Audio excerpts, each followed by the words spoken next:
2014 साली भाजप सरकार सत्तेत आलं तेव्हा त्यांना आधीच्या आघाडी सरकारकडून वारशात मराठा आणि धनगर आरक्षणाचे प्रश्न मिळाले होते.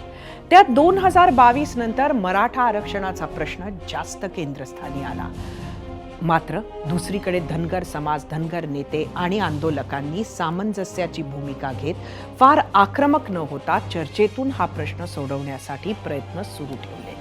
सरकारकडून धनगरांच्या मागणीला नेहमी सकारात्मक प्रतिसाद राहिला असला तरी निर्णायक तोडगा काही मिळत नव्हता.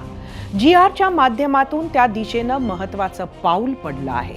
तसा धनगर समाज फार अपेक्षा न करता अनेक दशकं भाजपचा पारंपरिक मतदार राहिलाय.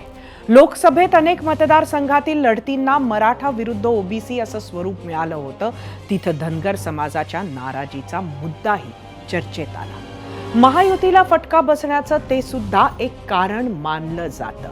त्यामुळे विधानसभेच्या निवडणुकीआधी संख्येनं टॉप 5 मध्ये असलेला हा समाज दुखावणार नाही यासाठी सरकार प्रयत्न करताना दिसते.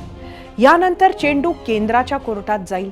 तिथे संसदेत धनगर आरक्षणासाठीचे आवश्यक बदल मान्य करून घ्यावे लागणार आहेत. आज राजकीय सोय म्हणून GR काढला जात असला तरी उद्या कायदेशीर पेच प्रसंगात वेळ प्रसंगी सुप्रीम कोर्टात अशा आरक्षणाचा निर्णय टिकवणे हे अग्निदिव्य सरकार समोर असणार आहे.